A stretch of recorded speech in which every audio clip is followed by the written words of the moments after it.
Ramil Madriaga, the supposed bagman of Vice President Sara Duterte, testifies at the House hearing on Vice President Sara Duterte's impeachment complaint. Kumuha tayo ng detalye kay Isaiah Mirafuentes ng Abante. Isaiah, tapos na ba ang hearing? Robert, nagpapatuloy pa rin ang pagdinig ng House Committee on Justice kaugnay sa impeachment complaints na kinaharap ni Vice President Sara Duterte. Umikot ang pagdinig kaugnay sa mga salaysay ng di umano'y bagman ni VP Sara na si Ramil Madriaga. Naging emosyonal si Ramil Madriaga habang binabasa ang kanyang affidavit kaugnay sa naging koneksyon niya kay Vice President Sara Duterte.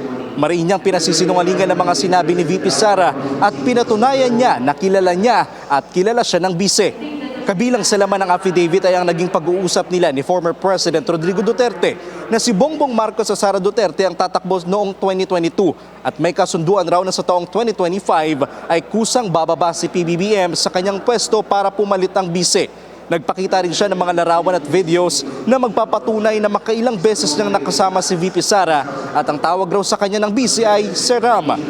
Subalit pinasinungalingan niya ang mga aligasyong ginastos si VP Sara ang kanyang confidential funds sa loob ng 11 days. Dahil ang totoo raw ay within 24 hours ay naubos na ito.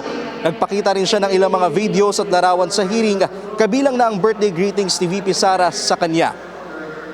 Robert, ngayon lamang ilang minuto bago ako umere at around 3:20 ay lumabas na si Ramil Madriaga dito sa House of Representatives dahil hanggang alas 4 lamang siya pinapayagang dumalo ng pagdinig dahil at 5 p.m. kailangan nakabalik na siya sa Camp Bagong Diwa sa Taguig. Yan ay base sa kautusan ng korte na pumayag sa kanyang dumalo sa pagdinig ngayong araw. Kabilang rin sa kanyang ibinunyag na naging dami raw siya para sa malakiang bank transfer para kay FPRRD. Samantala, Robert, naging kapansin-pansin sa pagdinig ngayong araw na nagiging maingat ang mga mambabatas sa pagtatanong kay Madriaga para masiguro nilang clarificatory questions lamang ang kanilang may tatanong dahil nga ito raw ay isang clarificatory hearing at hindi trial.